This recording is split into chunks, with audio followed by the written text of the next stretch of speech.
times I was looking at myself in the mirror going, dude, why are you putting on khakis? Where Gunny Hawley, who was blown up and killed, who had 2 children, I lived in a reality for about, I think, 15 years that it should have been me. Your source of strength has never been you. It has always been from somewhere else. It's just my belief that mine is from God, and I choose to rely on God, and I'm far from perfect. I screw up all the time, but my life is at peace. I have found a point past the storm where I am at peace. When things got really bad, which they will, we all are going to have times in our life where we just can't handle some things. To know that reaching out for help is an option. It's the same as going to the doctor when you can't get over the common cold and it's turned into something crazy.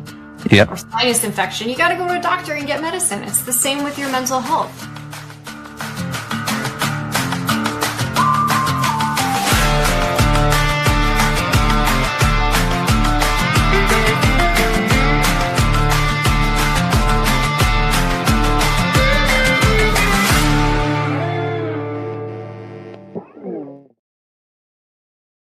Hey everybody, welcome to the Bunkhouse. This is my first ever live, brought to you by Military Broadcast Radio, where we give veterans a voice. So before we get started and bring on my guests, I would like to ask everybody to go ahead and go into either YouTube or wherever you're streaming from. Go ahead and go to the Bunkhouse podcast channel and like, follow, and subscribe. Share it, please. Get everybody in here. So without further ado, I'll bring on my guest, David McCleary. David, hey, how's it going? Welcome to the show, man. Pretty good. How are you? I'm doing good, brother. Thank you again for being part of my first ever live here with Military Broadcast Radio, man. If you could give everybody just a quick little intro about who you are and kind of your background as a veteran. My name's David McCleary. I'm a 14-year CB veteran. I was discharged back in 2010, and I got out, did some stuff in civilian side, got away from the military, came back as a VSO, and then I ended up getting with a few nonprofits, and I've been moving on since then. I'm the executive director for Buddy Check 22 Veteran Suicide Awareness. That's a local one here. We pay for mental health therapy for veterans, their spouses, their family members at our local hospital, and they're doing telehealth now. I am board member for Project Headspace and Timing. That's a mental health organization that we get veterans out, just get them out of the house, do outdoor things, that type of stuff. I chair the Kankakee County Veteran Suicide Awareness Coalition. Just a member of different businesses, like-minded people that want to help try to eliminate the veteran suicide. And then I just sit on a couple other boards, help out, volunteer. I'm retired now, so this is what I do. I just help my brothers and sisters, and I take care of them because that's what helps me. No, that's awesome. Yeah, I think a lot of us, we get involved in nonprofit work or just the veteran community in general, because again, we just want to give back to our own community, help the ones that are coming after us and the ones that are around us that really need it. Because there's so many of us out there that don't necessarily feel like maybe they have the network or the community around them anymore. Because I know that was one thing that I struggled with when I got out of the Marine Corps. I know. We've talked before, and that was some of the stuff that I think a lot of us have struggled with, right? Right. So your time as a VSO, what was that? What was that like? And if you could give everybody, like, if there's some advice coming from being a VSO for anybody that needs to either contact a VSO for the first time, or if they're having troubles with like maybe getting some things across into the VA, what are some kind of advice you can give them? Well, when I was a VSO, I started out as a veteran court mentor. And I was taking over the veteran treatment court for people that like our veterans that got in trouble with like DUI, stuff like that, they give them a second chance if they go through get their treatments. Because we found that a lot of them are not, they haven't been treated for any illness, and that's what they're doing is they're self-medicating or something like that, and that's what gets them in trouble. Yeah. So that's where I came into it. Picked up my VSO to help out. I did a lot of research on different things. It's mostly you've got to advocate for yourself. Find a good VSO. I like the county. Each county has a veteran service officer. We have ours as the Veterans Assistance Commission. It's not associated with the VA, but they have accredited VSOs that can file paperwork, but they do so much more than just the disability claims. And that's where a lot of people think just the VSOs are just disability claims, and they're not. We like the VSOs that I worked with, they do stuff from getting help financially and just trying to find homes for other veterans, like our homelessness. We're trying to fight that as much as we are the claim portion, but the claims take their own time and just stay on it. Get as much information as you can for your VSO. That's probably the longest part, is them trying to gather records and stuff like that to put everything into the file, and diagnoses and that type of thing. That was the biggest thing, is trying to get those. Okay. Yeah. So what's some things that the veteran can come prepared with that would help when contacting their VSO or submitting something to the VA?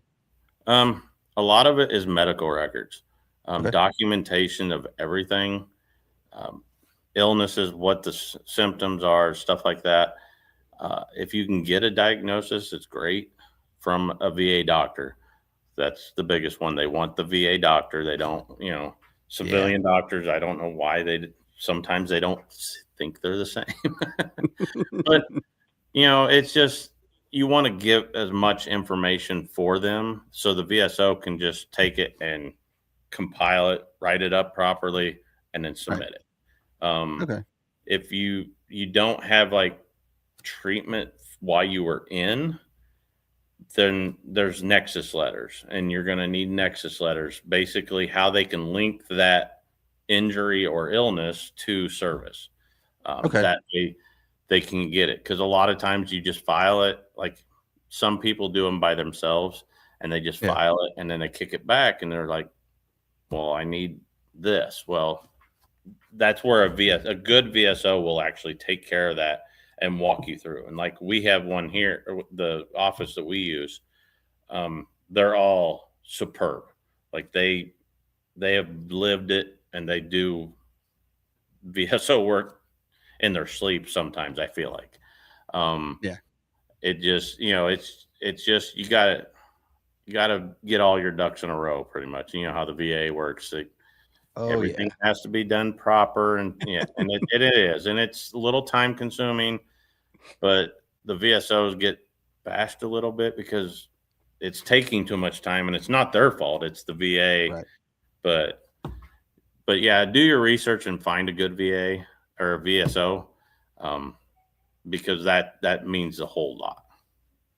Okay. No, I mean, that's good, because like one thing that I've learned, because again, like I said, we've talked a little bit before, and my case is a little bit different than probably quite a few veterans out there, where I went through a medical, or a performance review board, a medical board, or whatever you want to call it, my time in the Marine Corps, and that's kind of how I had to exit and do an early retirement. But part of my medical board process was actually going through and doing all of my VA claims, getting my like the official reviews by the VA, getting checked out, and doing all the like those types of appointments to kind of see what my rating was, because I actually got a VA rating prior to exiting active duty, because again, that's just part of the board process.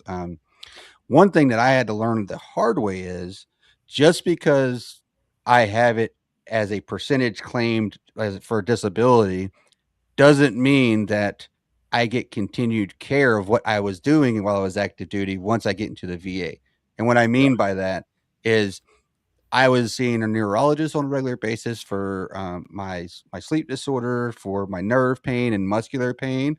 I had medications that was treating some of those things as well that I was on for a couple years even leading up to being found unfit. But when I retired and it transitioned my medical treatment or my medical treatment over to the VA, there was a lot of things that the VA had to like redo and reassess. Mm-hmm. Even though I had historical documentations from being active duty on this, it was part of my actual claim and the reason that I was found unfit, you know. And so learning that was probably one of the hardest things for me is because again, down here in Eastern North Carolina, like our local VA clinic was packed when I got out. And so there were no slots for me. So they immediately sent me out to community care. Community care is a great thing. However, you have to be way more proactive and on top of it and stay on top of it more when you're in community care. Because again, like you go in and you need a referral, your primary care and community care does submit the referral kind of, but they have to send it to the VA. Then the VA has to process it, and then they actually send it to the provider, the specialty provider, right? And that there was so many times that I had to go back and forth for 4 or 5 months saying, "Hey, my PCM submitted this referral. Hey, we didn't get." Then the VA would be like, "Well, we didn't get the referral. Have them resubmit it."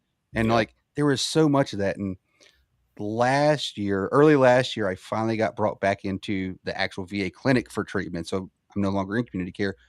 But again, what I found out is a lot of the stuff that I did while I was in community care, also those records didn't get transitioned over. So literally had to start it all over again. And it was just a pain. And I think and again, I say all this because I want veterans out there listening and that hear this is don't get overly frustrated with the process. That's and because again, a lot of us don't know that this is how it's going to work when we do get out because this stuff doesn't get talked about. At least I don't hear it get talked about very often. Right.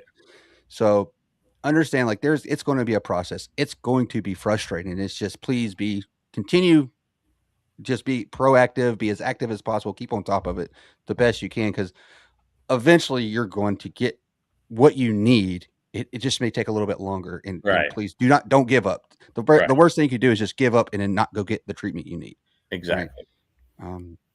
So that's kind of, I'll leave that little story at that. So,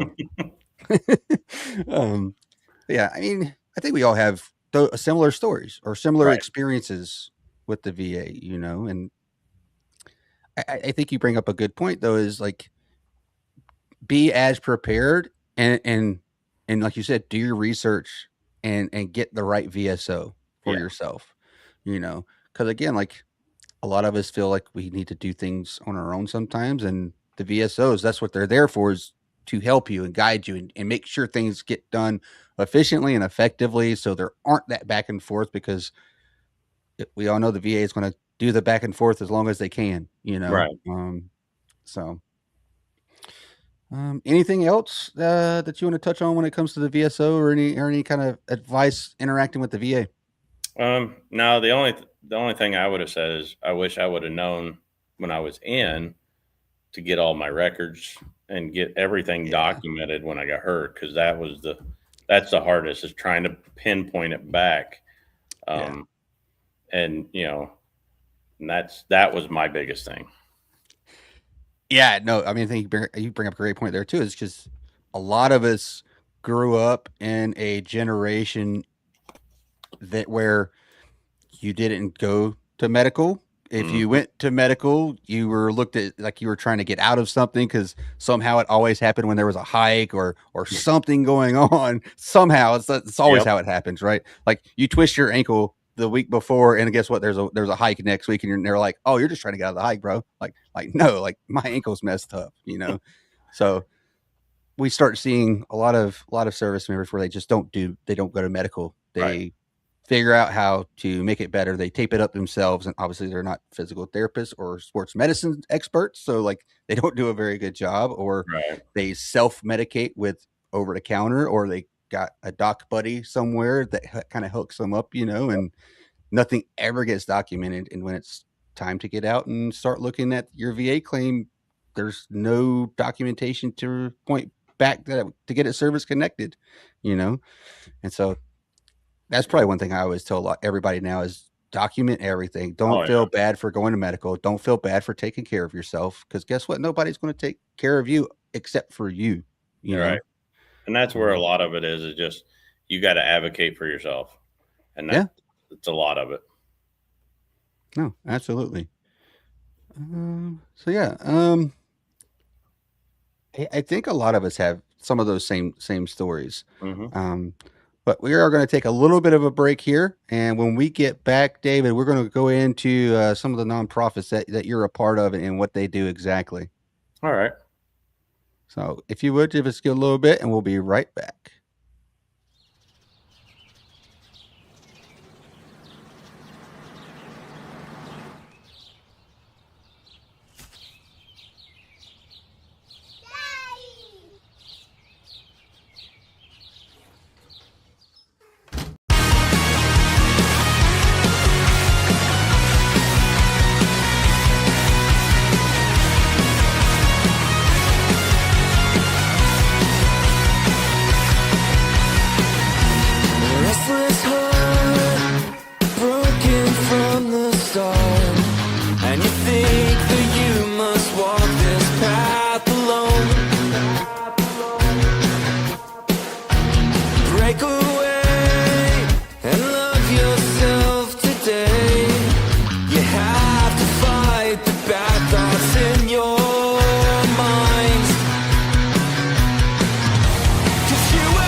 Hey, everybody, and welcome back to the Bunkhouse here on Military Broadcast Radio, where we give veterans a voice.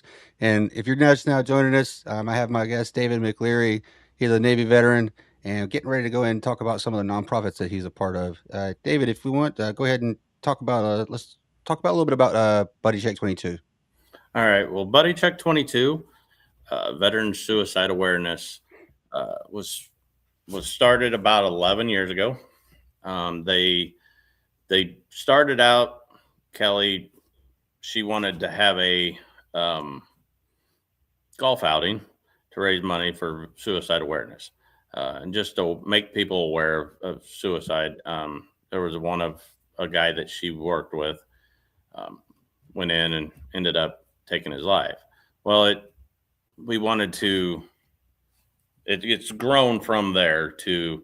I mean, we do a golf outing, but we pay for uh, therapy through our local hospital, our Well and Mind program here at Riverside, and we pay for the veterans, their spouses, their kids, their grandparents, their parents, whoever is associated with that veteran, to make sure that the veteran is a whole instead of just individuals. Yeah. Because you can fix the person, but as soon as you might fix that issue, but as soon as you send them right back to home, they're going to be right in the same situation. So um, I know a lot of our guys have been to it. We pay for you to go there. We got people go there once a month. You might only need it once, but you call the number on, and you get Riverside's Well in Mind. Once you tell them Buddy Check sent you, they have you processed within a week. So you're going to be in and talking to a therapist, which is really nice because we know the VA's got some, there's a lot of wait time. So a lot of times if we have crisis calls or whatever, we give them that number. That way they can go and at least get it started and get Yeah. started in the process of getting help. Because, you got to get them as quick as possible. So we do that. This year we started doing mental health first aid training. I train mental health first aid to anybody in the environment. It can be just individuals. It could be a group. It can be veteran, non-veteran. I mean, I've taught people from everything. Yeah. We have another organization that uses us, and that's how they make that a requirement for our crisis response. A lot of them go through that so that at least they can have that experience from and they can see what that veteran might be going through. So I teach that about every quarter. My next one's coming up in August. So, Okay. and it's free to the public. We pay for that. Nice. We pay for the books. We pay for the class. Everything. So it's to make it easier for the person, that anything to get that awareness out there for veteran suicide. That's what our goal is to get them so that people can recognize it and not stop it, but can notify the right people and get them the help they need. It might be getting the resources. Maybe somebody that took my class might say, "Hey, I heard about this. Try this," and they can get them that resource, and that might be what helps them. So, and then the biggest thing is just Buddy Check. How it got its name is to check on your buddies on the 22nd of every month. I say do it at least once a week. That's what I try to do. But that's where she wanted it. On the 22nd of every month, reach out to a veteran. You never know if that one call might be what saves that veteran's life that day. I mean, it could be that call. So that's the basics for Buddy Check. We do a golf outing to raise money every year. It's a big one. It's a 2-day event. We have about 300 people golf in it. It's at our local golf course here. Just out having fun. I mean, it's a good time. So That's awesome. I'm gonna put on here too the website real quick oh again yeah, so everybody knows where to go to check out events. yeah. The website's been updated. Most of it. It's bc22.com or vsa.com. Sorry. And then that you can that will link you to, you can go onto the Facebook page. You can go on to, I think we have an Instagram now. We're working on other stuff. So there's a lot of different things we're trying to come in. I just became the executive director back November. So the one that Awesome. was there before, he ended up passing away, and we're creating a scholarship in his name, and that's on the website now too. Okay. We're trying to get that all kicked off. So that'll be a yearly scholarship, and then whatever money that we raise, we usually at the end of the year, if we don't use it, we donate it to other veteran nonprofits that help our mission. So like we've done to the Fisher House, we've done to um, there's a homeless shelter. Well, it's a assist supportive housing is what they're called. It's not a homeless shelter, but Got it's a it. supportive housing. It's a 14 bed, and it's brand new. We donated them to get a patio with a fence so that they have a place that they can safely um, safely hang out in the back and just be safe. So there's a lot of different things that we try to help out. If we don't do it, we at least can get it out to more people that can. No, that's awesome. I think this is a great resource.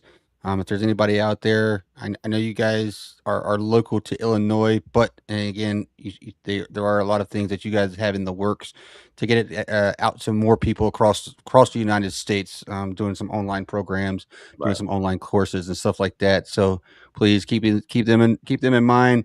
Keep a watch out for those new things coming. I think this is awesome, man. So yeah, so what are some other events other than golfing? So I'm looking right now at your guys's calendar. So like the first aid classes, I really like the mental health first aid piece because it's just like taking a CPR class or Exactly. a general first aid class through the Red Cross, but this is strictly tailored to identifying and assessing mental health related symptoms, right? Yep. And I think that is phenomenal because there's so many things out there and so many people just don't know things to look for, and the more people that can be educated on the signs or some of the symptoms of Mhm. different mental health related issues, I think the better off the veterans are going to be because again, the folks that are around them are the ones that are going to see it first. Right.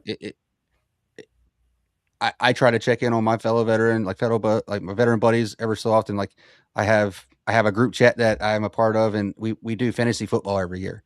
Right, that's Mhm. one way that we stay connected on a regular Yep. basis. And yeah, it's specifically like we play fantasy football every year, but again, like we talk literally year round. It's not just Mhm. during football season. Um, we were talking back and forth during the NHL playoffs for the Stanley Cup playoffs. So like it keeps us engaged and talking all the Right. time, and and those are the things that we have to find. The Mhm. little things like that. Um, Right. And Hey that's Martin, what how's it going, man? So we got a comment from Facebook real quick. Hey Martin, how's it going? Thanks. Welcome to the show. Thanks for listening in. So yeah, so I think that's the big thing, and it's finding that community, finding that network outside of the right. military, you Yeah, and know. that's where they've worked. We work hand in hand with Project Headspace and Timing, which is another um, organization that I sit on the board. I do a lot of activities with. Yeah, They have our crisis side, so the buddy check doesn't have to fill that gap. yeah, So we kind of work hand in hand together. Um, so with Project Headspace and Timing, what they are is it's a veteran organization that it started out to help try to build tiny homes for homeless veterans, and then during COVID, basically, they saw the mental health went through the roof, and that's when the crisis teams came out. We do everything from getting veterans out yeah, to from getting them out. We take them camping, we take them hiking, kayaking, mountain biking. We have a whole trailer that's just full of stuff like this. um, we go fishing. We've done flight lessons. We've got a scuba diving class scheduled. Just basically trying to find stuff to get the veteran out. yeah. Um, And then we have a peer side of it, which is more of the crisis response, the peer to peer groups that we have. Um, we have one on Monday, one on Friday, and it's just peer veteran to veteran. We sit down, and there's no clinicians. It's just us talking, and we're not here to solve anybody's problem. We're just here to shoot the crap, basically. But if you have an issue, you bring it up. Maybe somebody else in the group has already dealt with something similar and can give you some advice to at least, hey, check out this resource or something Yeah. like that. And we have the same people come back and back and back, and it's amazing to watch this grow. We started with one class, and we've been doing this for about 4 years now, and now we're at two groups, on one on Monday, one on Friday. We're getting ready to do a mobile one. We've got other counties in our area that want to do it because it's all done in person right now. Yeah. So we've got, I don't know, at least 5 or 6 other counties in the state of Illinois that want us to do it, and we're like, we don't have the bandwidth to do this. We Yeah. would love to do this, but we're all we're volunteers. It's Yeah. just a bunch of veterans just looking out after our own brothers and sisters, and so we're trying to give them advice on how to start it up, how to get something going in your area, Yeah. and it works great. That's the biggest thing with them. We do have a spouse group with Project Headspace and Timing, where the spouses get together about once a month, something like that. They might go eat breakfast. They might do yoga. They might just have a meeting, whatever it is that they can. But they also have, like you said, with the text, they can text Yeah. each other, and just if something comes up, they can call any of us, and we're out, and we'll be there. And we have a fat cave, is what we call it. It's our lounge. Yeah. It's basically it's just a safe house. It's a safe zone. You can come here. We've sat here for 3 or 4 hours, and people just yell, scream, whatever. That's what it's for. Is it's just to get somebody out with other people so that we can work together, and we're going to help. We're not saying we're going to save them, but Right. we're going to help you get the resources you need and get you in the direction that you can go to get you the help that you need. We work with a lot of facilities outside of Illinois that we've taken people to Minnesota, we've sent them to Texas, we've sent them to Indiana. There's all over. It's just different resources that we can use. It's Yeah. not just limited to us, so that we're constantly grabbing from the outside. So No, that's awesome, dude. Like, I I love that because I think that's again when we all get out. At least I this is kind of how I experience, and a lot of veterans I talk to kind of have similar stories to where they just they feel like that when they get out, they're the people who they served with that are still active duty, the leadership that they had while they were active duty just kind of forgets about them and no longer cares about them once they reach the other side, right? Once mhm, they get the DD 214 in hand, and they step out that door, and it's like nobody ever thinks about you again, right, right? And so it's I love when I hear stories of organizations creating that brotherhood and that sisterhood, that family again. That we bought into when we raised our right hand right, to serve our country, because that was part of the oaths that we took. Was like that was part of it. Is we got our own family, a new family, a mhm, family of like literally that you would go to like die for if you right, had to. yep, Um, so yeah, it's that's probably one of the hardest things I think for most of us is trying to find that again once we do get out, especially if you don't continue to live around military installations where there's a large veteran presence. Like you go back to your hometowns where a lot of the veteran presence are a much older generation than you. Now, not saying that's an excuse to not get intertwined with that, right? But again, a lot of us we feel more comfortable with our generation of veteran to talk to and and really hang out with, like at least I know I do. I've also noticed that a lot of us don't join the VFWs like the older generation of veterans do either. Which again, that's also a good resource out there as well. Your American Legions, your VFWs, like those are good local resources and a good network to get into to stay connected and also be able to give back to the veteran community. Because I will say I've found by doing my podcast and now being able to do these lives and being able to interview great veterans like yourself that are working hard in the mental health and just the veteran space in general, like that's therapy for me, like it helps me out. Like I selfishly say this because again, like you got to find those things that give you a purpose that make you want to wake up the next day and still do it again, and getting involved in stuff like this is definitely a good way of doing that, in my opinion. Exactly.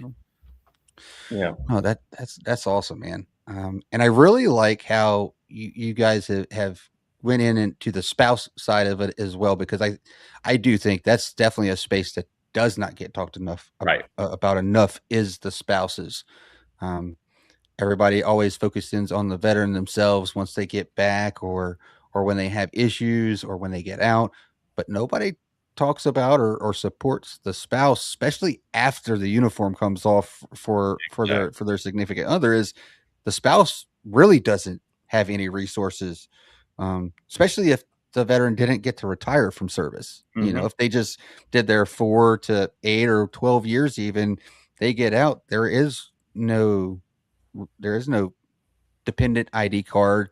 Right. If you're not, if they're not a retiree, there's none of that, and so I do think that's definitely something that needs to be talked about a lot more. And I'm glad if you guys have a space for spouses to come together and talk, because again, when families move away from being around like-minded families, like where spouses are with other veteran spouses or other military spouses, they go back to a hometown where that's not a prevalent population.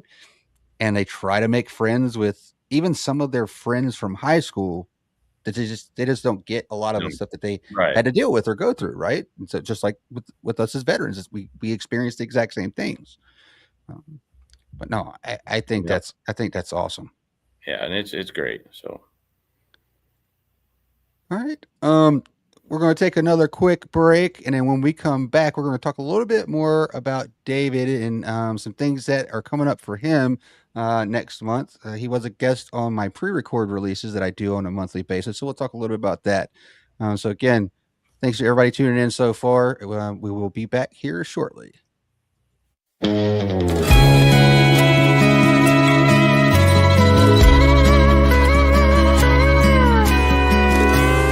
Wonder what was going on inside the man in black's mind. Was he missing June? Was he thinking back when that picture was snapped? Was he wishing he could hold her? Did he know his life was over? The day that camera flashed the last picture of Johnny Cash. There on his face, show hard living and show grace, a story told in shades of black. Was he whispering a prayer through that cold and lonesome glare? The day the camera flashed the last picture of Johnny Cash.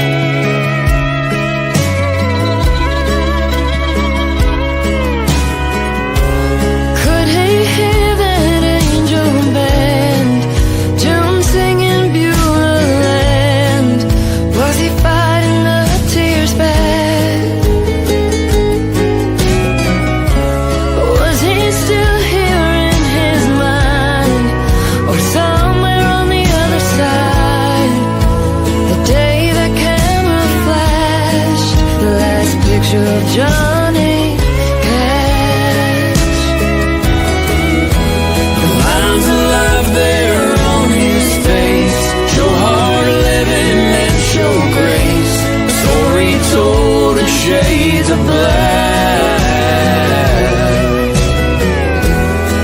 he whispering a prayer through that cold and lonesome glare.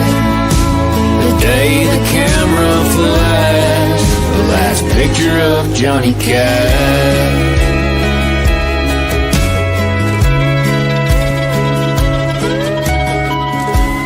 Wonder what was going on inside the man in black's mind.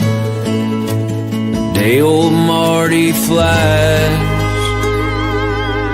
the last picture of Johnny Cash.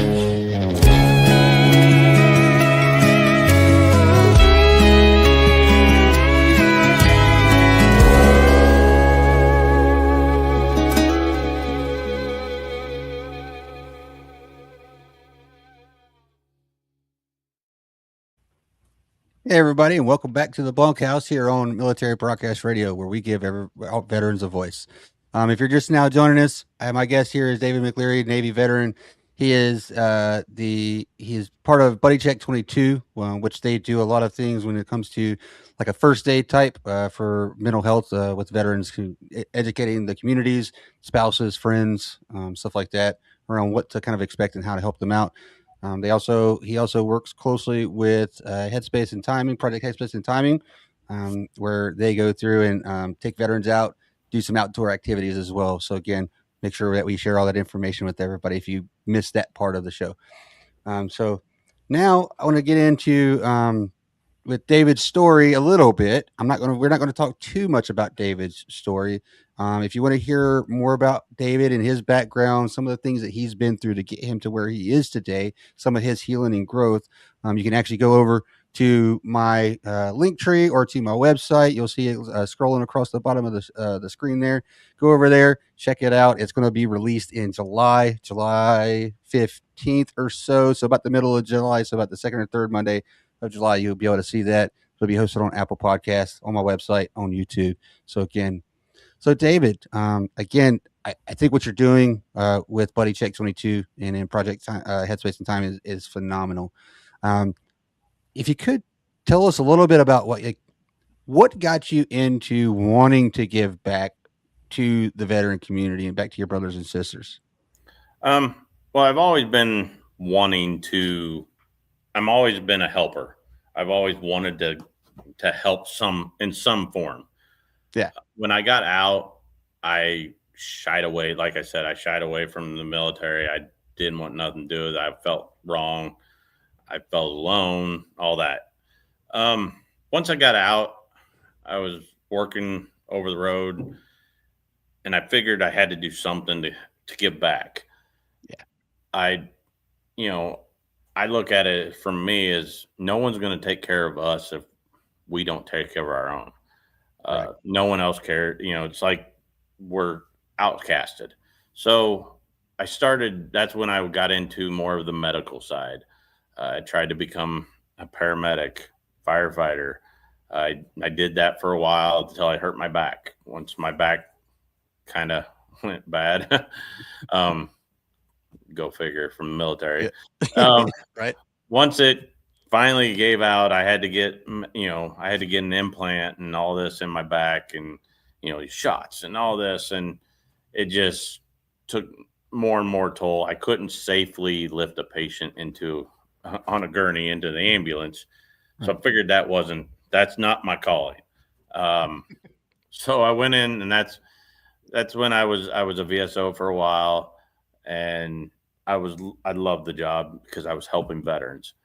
Right. That wasn't where I didn't feel like that was where I needed to be. I needed more. I was more than just behind the desk trying to help somebody. I had to get more active with them. Once I got out of that, I was going back to school anyways. Once I got out of paramedic, and I went into psychology, and that's where I really put two and two together, that it was helping me, and I was hurt and I didn't realize it. I was putting everything into it. Well, once I started helping others, it seemed like that was where it was.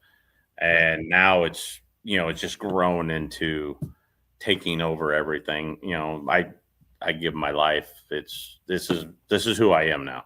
I do nothing but help veterans. Um, and it helps me. So it's not like I'm just selfishly doing it just to keep myself busy. Right. That helps me because like when we're in these peer groups, I sit here and, I might not have any issues right then, but I listen to these other guys talk and I'm like, oh, well, wait, this helps. So now you're telling something and I've lived it, but then this person's telling, and I'm learning from it. Yeah. And that's what I think is just so amazing. It's just I'm picking up so much that I can pass on to somebody else. And if I can just give save one person, then I feel like that's my purpose. And that's where I need to be. And that's what I've kind of grown into this role that I want to be. So No, that's awesome. And I think you bring up a great point there is around you're not just it's just not help you're not just helping veterans, but they're also helping you at the same time, right? exactly. Like, yeah, like you're there, you're providing a service, your main focus is to help them, but also like providing that help is therapy for you. Like I Mhm. feel the same way doing this show, doing my podcast, or anytime I get involved in any veteran community or veteran nonprofit where I'm assisting or supporting in some way, in some fashion, I get the same thing because again, most of us joined the military to serve, right? Right. And I know that sounds cliche or like a poster somewhere, but I mean, it's not just to serve our country, but we feel a sense of service to something Yep. bigger than us, right? Like that's really what it is. It's not just service to your country, but you're looking for a purpose to serve a cause or to serve something that is bigger than yourself, Right. right? And this is, if not, in my opinion, the next best thing after you get out is taking the things that you've learned through the good and bad times, the dark and the light times, and taking that and throwing that back in and supporting your Right. fellow veteran and helping them. So hopefully it doesn't take them as long to grow as it did for you to grow, right? And take, Exactly. or at least to start the healing, because I And think. No, go ahead. Sorry. and the way I look at it is a lot of what we did in the service, it we're continue this is continuing it because like as a good leader, the leaders usually gave, they didn't just give them orders, they gave them what you needed to do and how you needed to act and it was they took care of each other and it was just and it wasn't so much as just, your crap bag. It was they mentored you in some way, and that's what this whole thing is just to do that. Like when Yeah. I had my fishing outing. I had my first ever fishing tournament that I held. It's the Viper 2 N22 fishing tournament, and it was the 13th of this month. Okay. I only had 3 boats that went out. It was what, seven people, and Yeah. it was the first year, and I kind of felt down about it when I first got. As I was like, yeah, it could have been better, could have been, Yeah. but when they got off that water that night, and I got home, I got a text message from one of the veterans that went there, and he wanted to thank me. He said, "You don't understand how much this really meant for me to be out there today." And when I got that text message, that was just like a sucker punch. I was like, "Oh my gosh, that is exactly why I'm doing this." And was sitting there with my wife, and I'm just like, "Oh, you got to look at this." And I couldn't even read it to her. It hit that hard, and I was like, Yeah. that just made everything better. And that's the type of thing that I have to do. No, that's and you're exactly right. I think that's the kind of the same way I think most of us, if not all of us, that deal in the veteran space in some shape or fashion, if we can touch just one veteran's life for the better, then everything, all the struggles we've been through, all the effort we've put into giving back to our community is well worth it, even if Right. it only just touches one person, right? Exactly. And I truly believe that too, and that's awesome. I love hearing stories like that because again, like you said, like when you kind of closed out the night after the tournament, you're like, man, I really wish this could have been better. And Mhm. it was actually way better than Right. what you thought it was, right? It's all Exactly. about perspective, like a lot of times, like the way we look at things is all about perspective, because again, we know what we want to do with how we're supporting or trying to give back to the veteran community. We want it to be so immersive and like just so extreme, like to help as many people. But man, when you get that one text, like that changes everything, you Yeah. know. Um, and I guarantee you, there's some things that you've taken from this tournament that you're going to put into Oh next yeah. year's tournament, right? Exactly. And that's the thing. Yeah.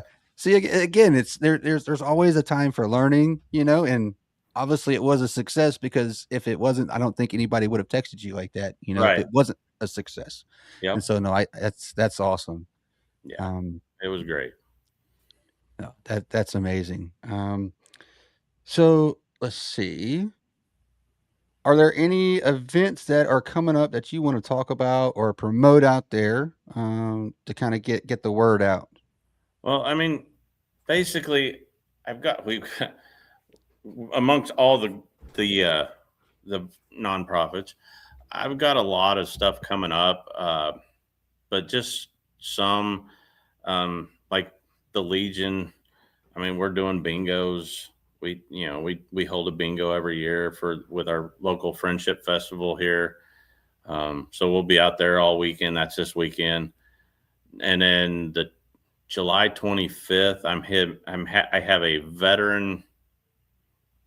it's a veteran kiddie pool tournament. Okay. This is the fourth year. Yeah, the fourth year. What do we do is we go out, and there's a local country, or like just a sportsman's club right here that lets us go out to their little pond, and everybody has to fish with a kiddie pole. Oh, nice. And it is so much fun. I was just doing it just to kind of have fun, Yeah. and I thought, well, the kids will have so much fun out there, and you're catching little crappie, little bluegill, stuff like that. Yeah. But I think the veterans and their spouses have more fun because they're like fighting over who's catching the biggest one with these little bitty kiddie pools Yeah. that you know you get when like little Barbie pools and stuff like that. And Yeah. then at the end of it, we always have we have like hot dogs and stuff that we cook, but we gather up all the adults have to donate their kiddie pools. Okay. So they donate them to us, and then I take them to our state's attorney, who has it's called a real fishing group, and it Okay. basically gets kids from the county. They take them fishing and get them Oh, cool. kind of introduce them into fishing and stuff like that. Yeah. So I donate all the kiddie pools to them so that they have, so they can have them and fish. So it kind of does a two purpose type deal. And it was Yeah. just meant to be a fun play around thing. And we have probably 25, 30 people out there fishing, and the kids catching their very first fish. And it's awesome to see.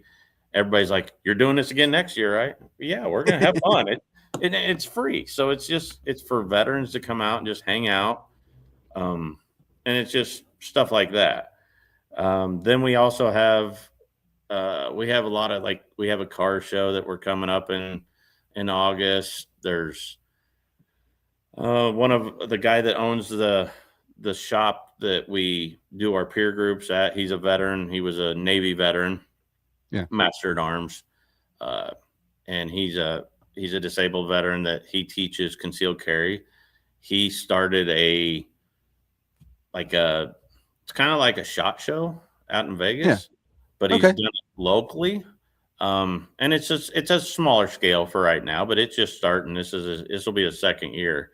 It's called Guns and Grub. That'll be the end of August, the 29th, out at the range. They bring out, you can fire weapons, you can test out different things, stuff like that. And then in September 25th and 26th is the Buddy Check 22 Veteran Suicide Awareness 11th annual golf outing. Okay. That one, it's open to anybody that wants to buy a team, and all the money is raised and goes to supporting our cause. So it pays for the mental health first aid classes. It pays for therapy, all that. We are raffling off 2 sets of, smaller sets of golf clubs. They're Patriot golf clubs. Patriot has donated them to us so we can raffle them off. There'll be a hybrid wood, and a set of irons, and a golf bag. Nice.